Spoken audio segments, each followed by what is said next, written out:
I said, this is it. It's all over, but the shouting. We had never seen an airport that you couldn't get to because of kids standing out there screaming.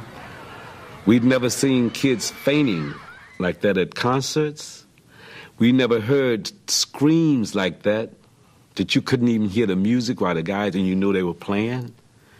We knew that there was a problem, and it just landed. I've never seen a man master a stage so fast in my life. He made me learn how to master a stage after watching him do it. Music that was started because there was no instruments. So the background singers had to do all the work. And that's why the bass singer would do boo-doo-doo, boo-doo-doo-doo, boo-doo-doo-doo-doo-doo-doo-doo. See, I was a bass singer too. And I used to walk up to, let's say, from 119th Street to 129th Street with the group, the 4Bs, and we would actually have a competition with the group, whoever was in that block. And all you have to do is stand there and start singing and gather the crowd, and the others would come around. And you just actually have like a little duel between you and the group that's actually in that neighborhood. And it was like one of those fighting things without gloves. But I'm like the northwest mountain. You know I'll bring her. Gonna find her. Gonna find her. Gonna find her. I had a session to do with Jerry Leiber and Mike Stoller.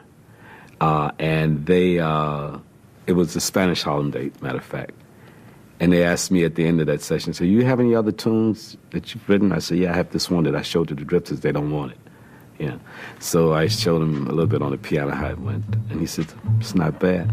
So he called all the musicians back in, and we did it right then and there.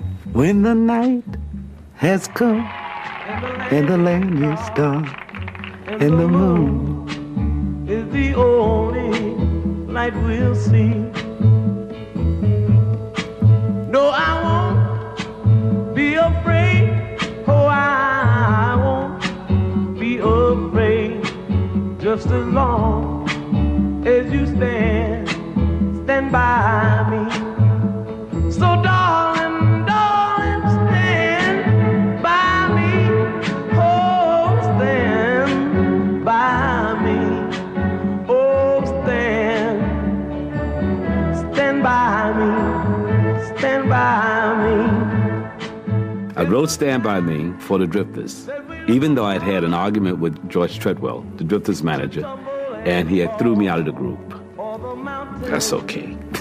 And I was still friendly with the guys. And then they set up a meeting downtown for me to go down and for them to sing the song with George Treadwell.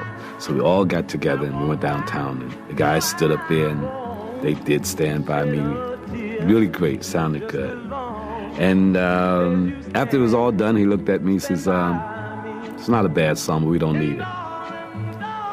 So I took it and tucked it under my arm, and I left the office. Oh, stand by me.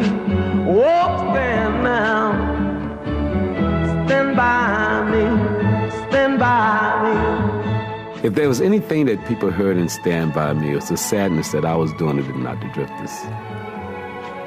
I had no intentions of ever singing that song. Not one. Not from the first time I put the first word down did I say, oh, this is a song I'd love to do. Never had I ever even thought of singing Stand By Me.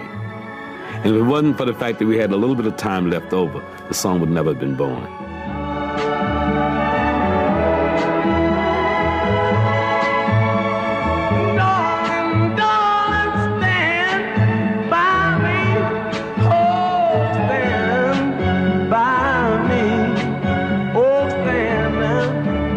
Stand by me, stand by me. Whenever you're in trouble, won't you stand by me? Oh, stand. We fell in love with black music.